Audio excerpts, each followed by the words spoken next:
Welcome, dear diecast collectors, to another brand new episode of Jim's Magnificent Miniature Motor Cars. And no, you're not seeing things. This car that I am recording right now is over a year old. In fact, if I had found it back then, last year, I would most likely have unboxed it together with the other two cars in this Hot Wheels car culture series that I happened to unbox, the Aston Martin Valhalla concept and the Aston Martin Vulcan, both of which featured on this very channel. So this is a Lamborghini Huracan LP6104. But I'm not exactly unboxing this car because it's new. I'm unboxing it because it's going to represent our first chance on the channel to do a true apples to apples comparison between this and a comparably priced Mini GT. Because this, again, thanks to, well, reasons, is now a $10 car, whereas this time last year it was basically a $9 car in this part of the world.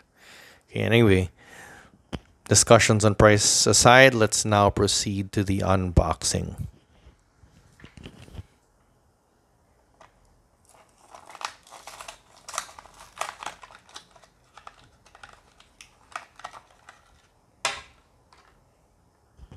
Now, I actually have another edition of this car. I've had it for a while now, the Doctor Strange version. As you know, this Lamborghini Gallardo was the Lamborghini Huracan was featured in the first Doctor Strange movie. It was the car that he managed to drive off a cliff while he was texting, and it was the accident that gave him his superpowers indirectly. But anyway, the point being that I couldn't bring myself to unbox that. The packaging was too pretty. It just felt like a collectible. So I waited till I could find an edition that I was comfortable unboxing. And here it is. And now let's get to the reason why I did this unboxing, and let's compare it to its Mini GT counterpart. See, back in the day, one could say it's unfair to compare them. They're not the same thing. They're not the same price point. And truth be told, this was launched as an ordinary $1 Hot Wheels before it got the Real Riders treatment. Okay, but the thing is, how do you now compare this to something that is almost exactly the same in price? This Mini GT, for anyone who remembers, and it was just a few episodes ago, got an almost perfect 10 from me. It just didn't quite get there. I got a 9.5, and I gotta say that as a newly priced $10 car, yeah, this Hot Wheels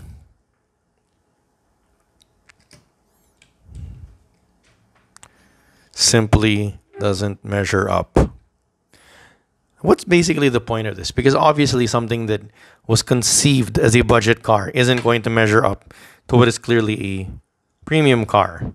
Okay, so even though these cars, look the same, they have the same color scheme, I'm sure some of you watching this episode may think, this isn't exactly a fair point of comparison.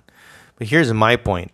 Since we're getting to a situation where prices of these Hot Wheels car culture cars are going up, and we have a competing line of cars, the prices of which are not yet going up, I think it's fair to say that Hot Wheels should start stepping up their game. I mean, this is an old car, so to be fair, they've improved a bit since then. But the point being is that, if you're going to compete with this, then you'd better start stepping up your game, Hot Wheels. It's that simple. So how do I rate the Hot Wheels next to this 9.5 beauty? Well, just like the Corvette that I compared, the Corvette C8R, also from Hot Wheels Car Culture, that I compared to its counterpart, this does not quite stack up. So I'm going to have to give this an 8 over 10. 8 over 10 for this. Just so we're clear. The Hot Wheels gets an 8 over 10, which is, in my opinion, still respectable. But in essence, Hot Wheels is really going to have to step up of its game if its prices are just going to continue to rise like this. And that's all I got to say about that, especially since there are alternatives on the market to overpriced Hot Wheels. Right? And that's it for this unboxing. Hope you enjoyed it. And hope to see you next time. And for the noobs, well, I hope you'll consider giving me a like and a subscribe.